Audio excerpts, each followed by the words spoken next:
Alright, here is a custom miniature that I've made. This is the Black Pteranodon. This is for a member of my current Dungeons & Dragons adventuring party. This is a custom minifigure. So, if you don't know, with the release of the past 3 Jurassic films, they've released a line of these blind bag minifigures, right? Point in case. Something like this, right? You know, I used the Pteranodon from that kind of line of the minifigures that I've accumulated over the years as the kind of base for the figure. I obviously repainted it. It doesn't look like this naturally. This is repainted for the special custom Black Pteranodon figure here, miniature for D&D. Now, the reason why it's black is I think it's a reference to like a song that the guy likes, because he talks about the Black Pteranodon, so I'm assuming it's from like a rock song or some kind of metal song. I don't know what the reference to like a Black Pteranodon is, but here's Black Pteranodon fully realized. And, you know, it's pretty simple. I just used, you know, one of those Jurassic Park or Jurassic World miniatures or minifigures, right? And then I repainted it and then made a special base for it, which is just like some sand with some like dirty skulls sticking up out of the sand. You know, nothing too crazy. And then obviously most of that paint job is on the wings, you know.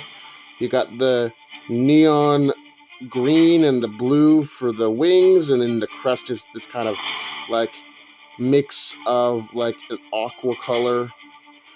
It does not want to look at this thing. The camera does not want to focus on this thing. Let's try to do that. Okay, that's better. But you can see the Black Pteranodon. Pretty cool. It was actually a very simple miniature to make. You know, this is very custom. I literally just used, you know, some basing materials. The Jurassic World blind bag Pteranodon figure from like when we had those shitty Jurassic World toys. You remember those, right? I used one of those and then just put it on a base and painted it up to look cool. So, you know, it's my first kind of dive into anything sort of custom. You know, first kind of custom figure. So you're not going to find any Black Pteranodons in your pre-painted boxes of Magic the Gathering miniatures, because this is one of a kind. And yeah, I wanted to quickly take a look at this for you guys before it goes to its intended owner. Guess we'll do a comparison on this one as well.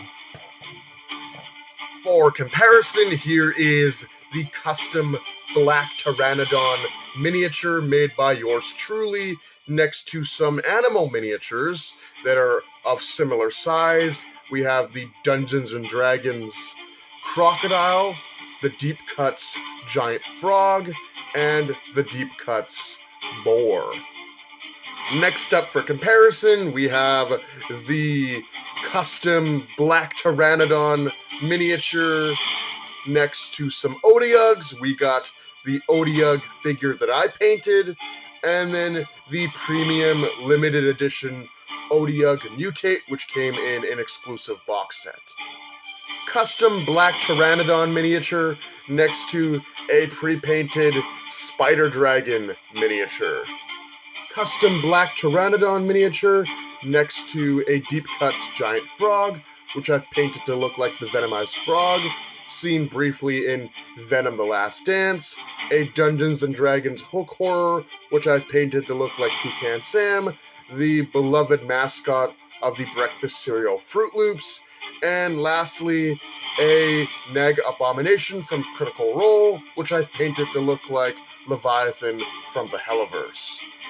This is not a widely available, or not available at all, miniature. This is something that I custom made. You know, it feels special, right? You know, it's not something that you can just buy at a store. This is custom made. There's only one like it. It's a little special, right? You know, it's a special miniature because I created it. But with that being said, hope you guys enjoyed. Do take care. Have a great night. And I'll see you in the next video.